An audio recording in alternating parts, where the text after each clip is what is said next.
الكريم. أما بعد فأعوذ بالله من الشيطان الرجيم. بسم الله الرحمن الرحيم. قل هل يستوي الذين يعلمون والذين لا يعلمون. قال النبي صلى الله عليه وسلم: خيركم من تعلم القرآن وعلمه. صدق الله وصدق رسوله النبي الكريم. اکابر علماء کرام،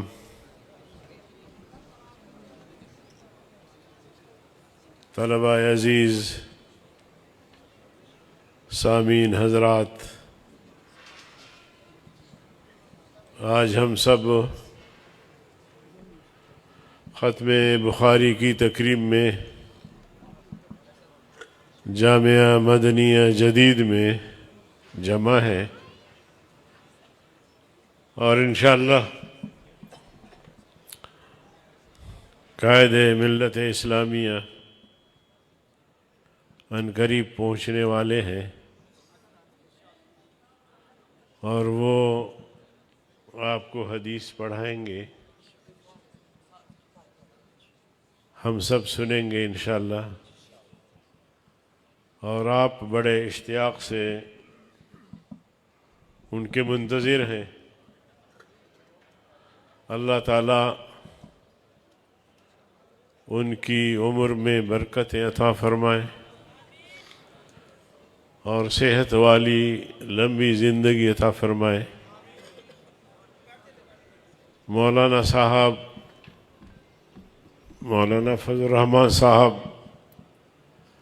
اس وقت پوری امت کے لیے اللہ تعالیٰ کی طرف سے ایک عظیم نعمت ہے۔ آپ دیکھتے ہیں کہ جہاں کہیں بھی مسلمانوں پہ ظلم ہوتا ہے تو ایک مؤثر آواز ہے مولانا فضل الرحمان صاحب کی، جو گونجتی ہے، فضا میں پھیلتی ہے اور ہر کفریہ طاقت کے کان تک پہنچ جاتی ہے۔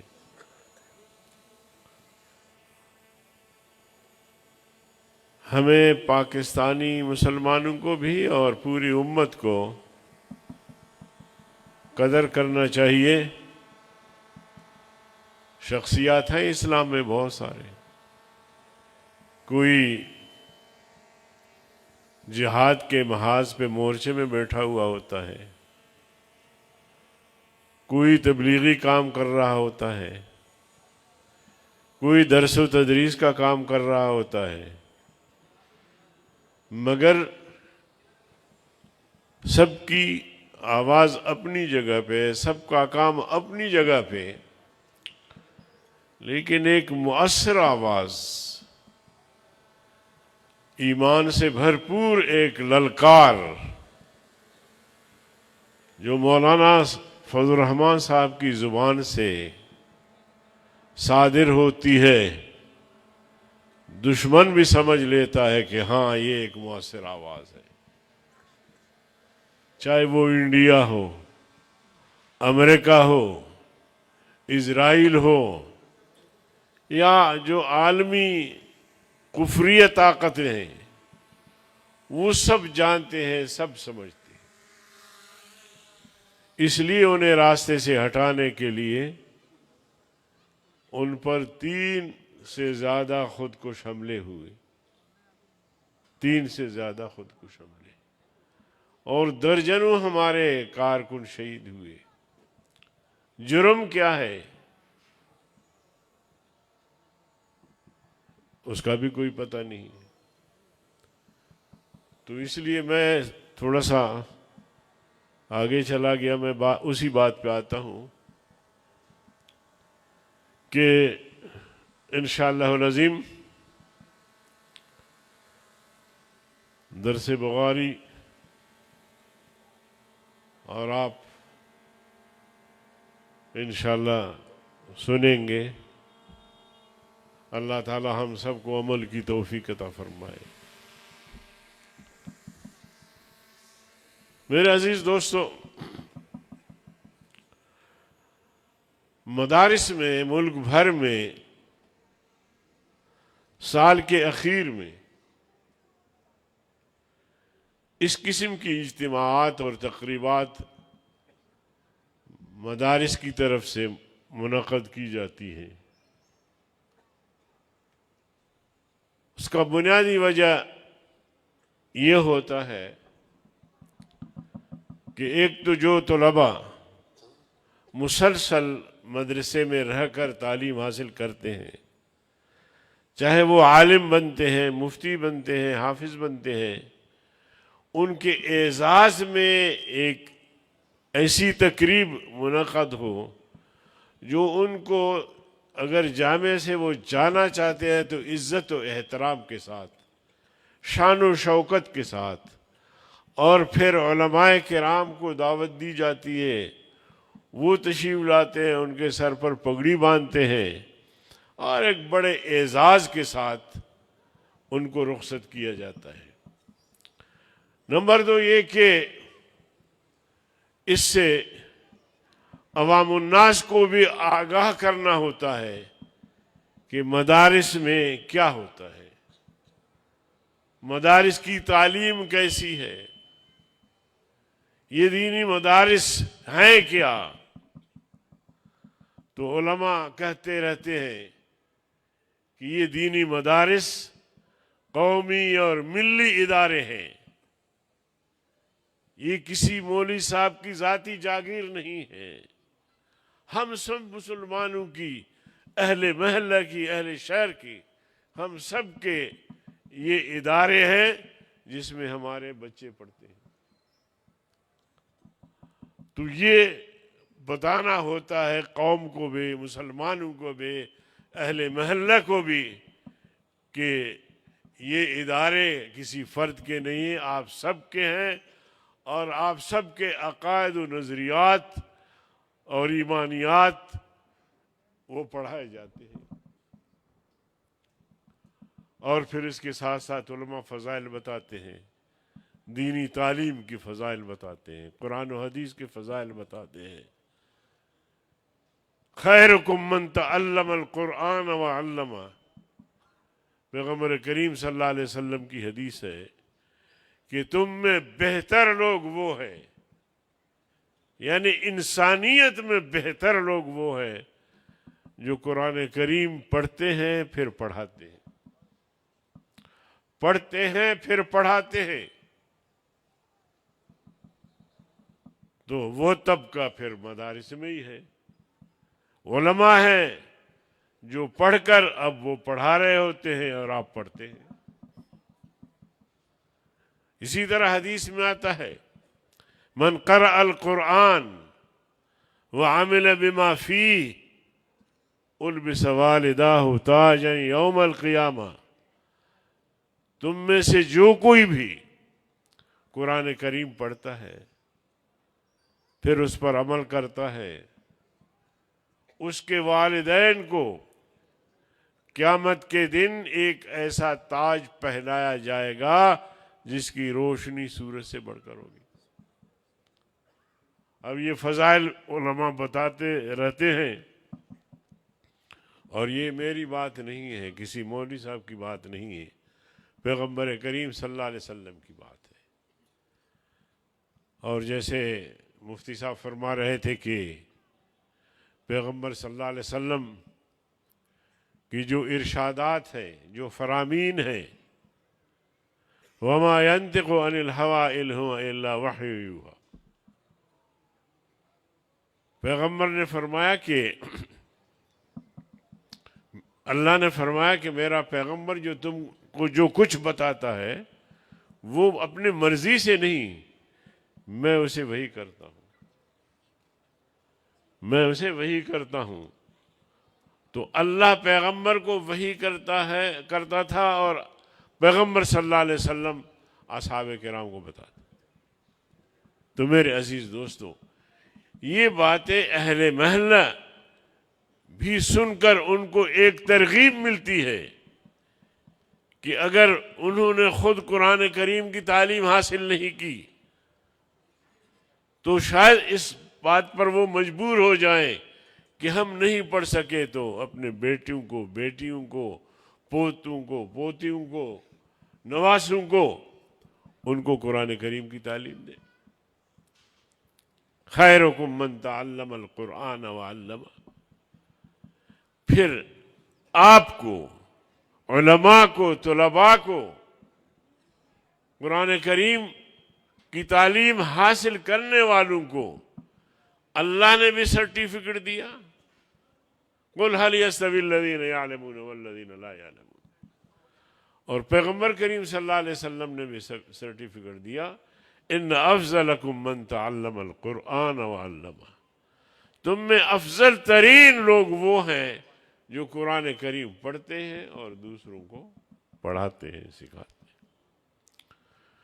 تو ان تقریبات کے مقاصد میں سے ایک مقصد یہ بھی ہوتا ہے کہ اہل محلہ شہر کے لوگ یہاں آئیں، سنیں علماء سے، اور شاید ان کے بھی دل میں آ جائے کہ ہم بھی اپنے بچوں کو تعلیم دے دیں، ہم بھی ان اچھے لوگوں میں شامل ہو جائیں، اور ہم بھی اس تاج کا مستحق بن جائیں جو تاج قرآن پڑھنے والوں کے والدین کو ملتا۔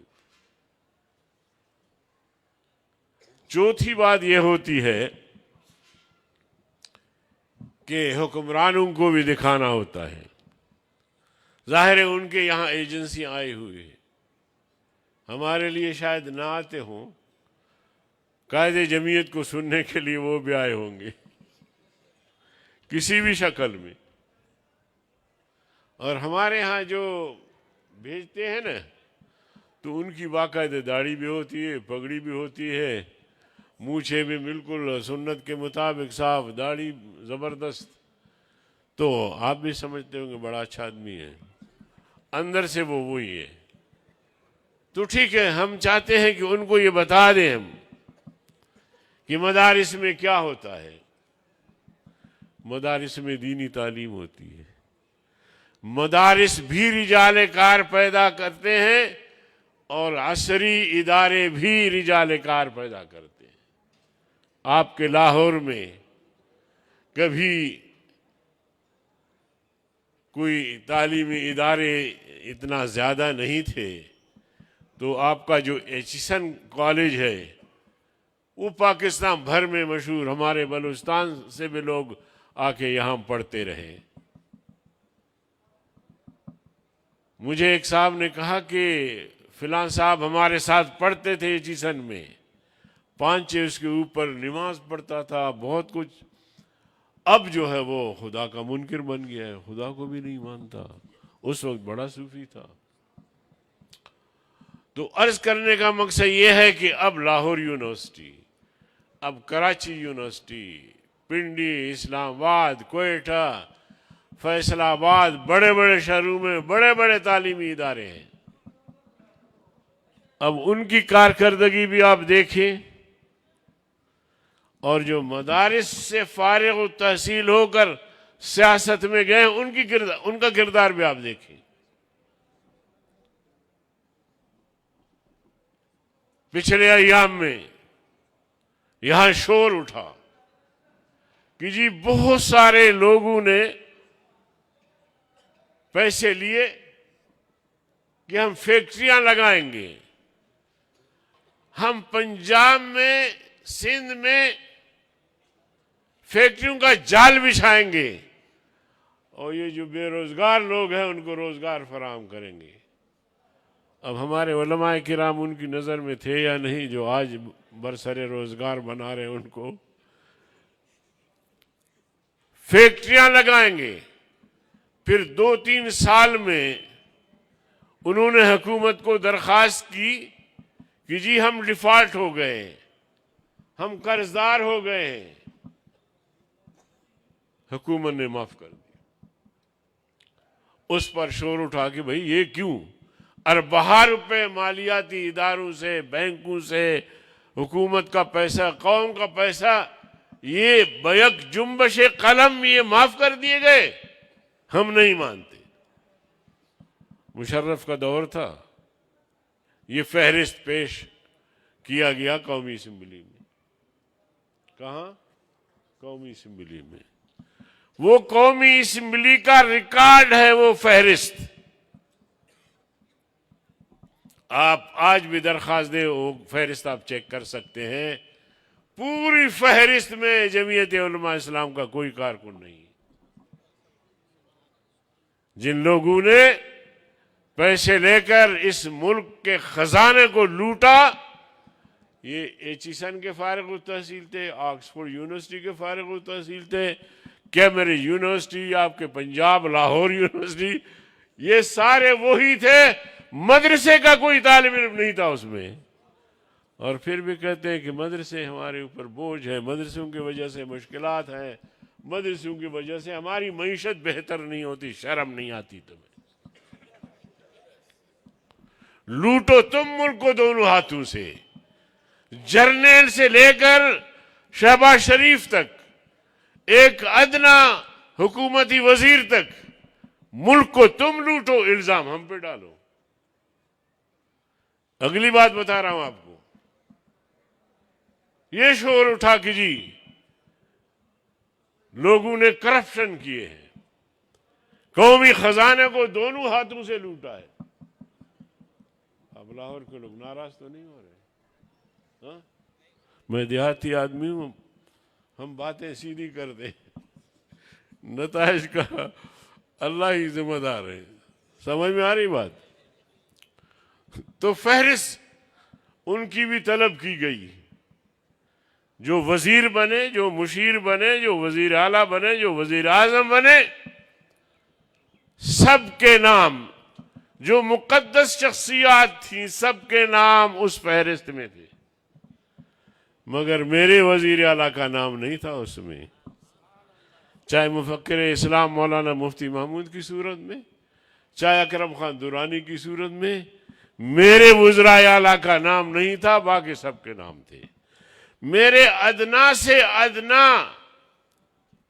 ممبر کا نام بھی نہیں تھا۔ وہ فہرست بھی قومی اسمبلی کا ریکارڈ ہے، اس کو چیک کر سکتے ہیں آپ، درخواست دے کے۔ تو مدارس کے سے پیدا ہوئے لوگ، شخصیات، رجال کار، وہ تبلیغ میں گئے تو نامور ہو گئے، تدریس میں گئے تو وہ بہت آگے بڑھے، افتاء کے کام کیے، اور اگر وہ سیاست میں ہیں تو سیاست میں بھی آپ ان کا کردار دیکھیں۔ ہم بھی کر سکتے تھے، پتہ ہے آپ لوگوں کو، میں کوئی 35 سال سے پارلیمنٹ کا ممبر ہوں، 35 سال سے، میرے ساتھی وزیر رہے، بڑے بڑے عہدوں پر رہے، مرکز میں بھی وزیر، صوبے میں بھی وزیر۔ ہم یہ نہیں کر سکتے تھے؟ ہم بھی قومی دولت کو لوٹ سکتے تھے، مگر ہمیں یہاں جو درس دیا گیا مدرسے میں، جو سمجھایا گیا، جو بتایا گیا کہ بیٹا خیال رکھنا، اگر زندگی میں کبھی کوئی قوم کی امانتیں آپ کے پاس آئیں تو اس میں خیانت نہیں کرنا، اس میں غبن نہیں کرنا۔ ہم بھی کر سکتے تھے۔ تو دینی مدارس نے ہر میدان میں آپ کو اپنی کارکردگی دکھائی جو صاف ستھری ہے۔ آج بھی میں دعوے سے کہتا ہوں کہ آپ ہمارے بینک بیلنس چیک کریں، 35 سالہ پارلیمنٹ کے ممبر کا بینک بیلنس چیک کریں، اس کی جائیدادیں چیک کریں، اور وہ جو 5 سال کے لیے وزیر بنتے ہیں ان کی جائیداد کو بھی چیک کریں۔ پھر بھی ہم اچھے نہیں ہیں، تم اچھے ہو، شکل تو دیکھو اپنی۔ اور پھر ہمارے بڑے دوست بھائی ہیں، کیا کریں، مجھے کہتے ساتھی کہ یار بس ہاتھ ہولا رکھو۔ کب تک رکھیں؟ کب تک اس قوم کو حقائق سے، کیا ہو گیا، تو میرے عزیز دوستو، یہ ہے کردار مدارس کا۔ اب مدارس کا کردار یہ نہیں کہ صرف پاکستان میں پاکستان بننے کے بعد یہ کردار ہے۔ پاکستان بننے سے پہلے ان مدارس سے وابستہ علماء نے عالمی استعمار انگریز سامراج کو چیلنج کیا، اس کے ظلم کا مقابلہ کیا، کٹتے رہے، شہید ہوتے رہے، پھانسیوں پہ لٹکتے رہے، مگر ظالم کے سامنے، ظلم کے سامنے نہیں جھکے۔ کردار میں کوئی جھول نہیں آیا۔ دنیا بھر کے جزیرے عقوبت خانے بن گئے، اور میرے اکابر کو ان عقوبت خانوں میں، جیلوں میں ڈال دیا گیا۔ جو 7 سال 10 سال تک جیلوں میں رہے، وہیں شہید ہوئے، لیکن کبھی ان کا معافی نامہ جیل سے باہر نہیں آیا۔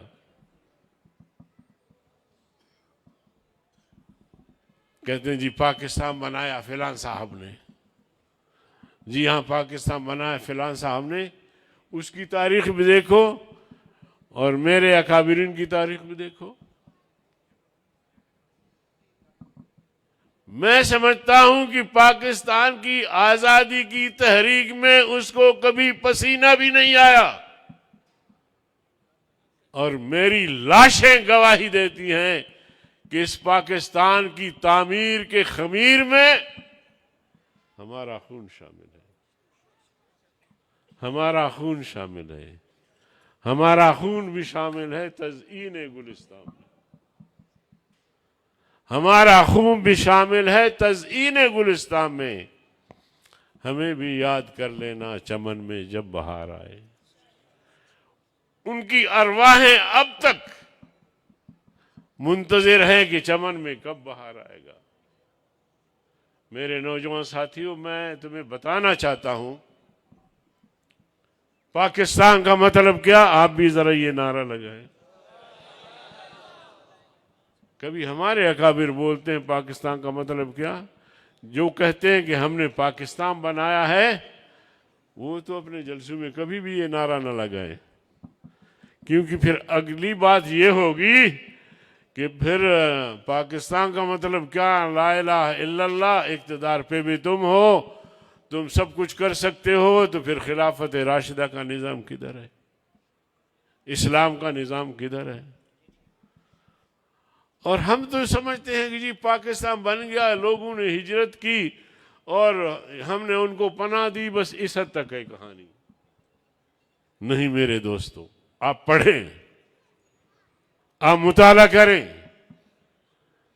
کہ جب ملک تقسیم ہو رہا تھا، ہندوستان تقسیم ہو رہا تھا، پاکستان بن رہا تھا، تو لاکھوں مسلمانوں نے ہجرت کی، آگ اور خون کے دریا عبور کر کے یہاں پاکستان پہنچے۔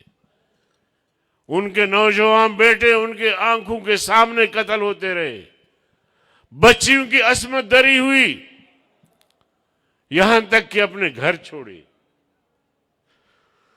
اپنی زمینیں چھوڑی، اپنے دکان جو کاروبار کرتے تھے وہ چھوڑے، درگاہیں چھوڑی۔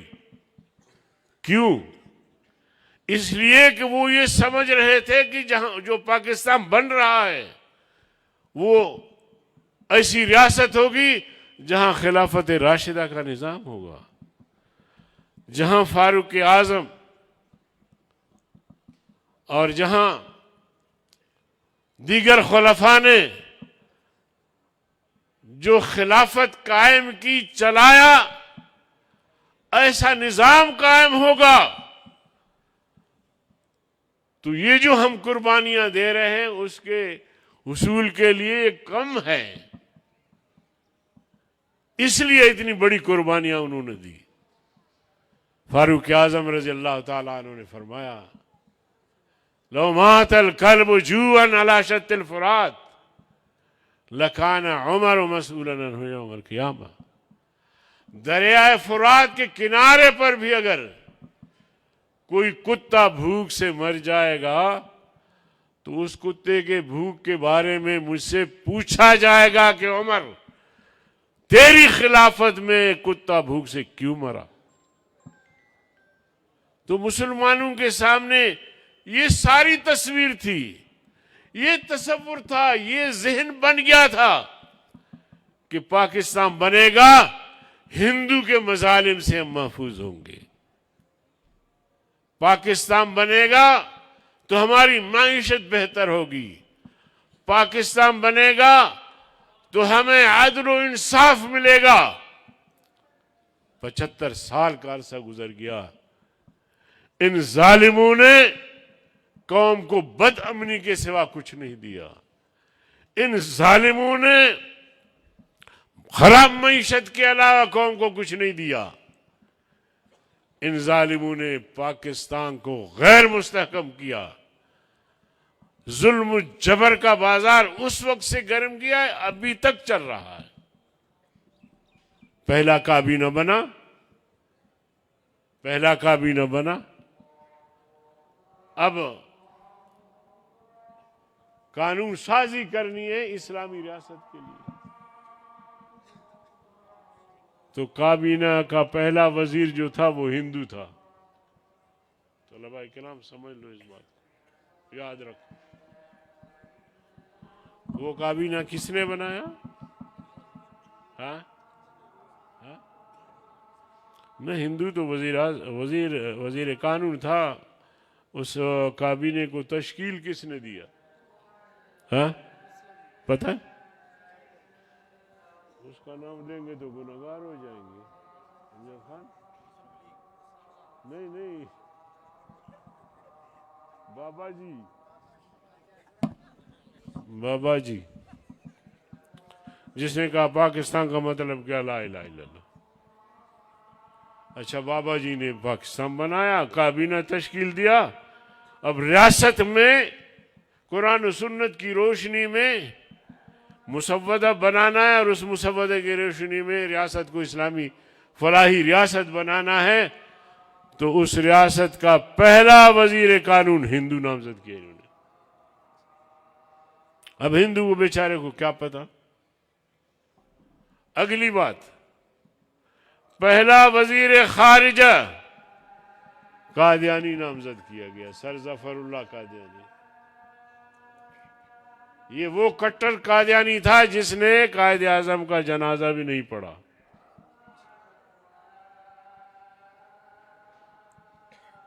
تو انہوں نے پہلے روز سے پاکستانی قوم سے مذاق شروع کیا، اور پھر آپ صلاحیتیں دیکھیں،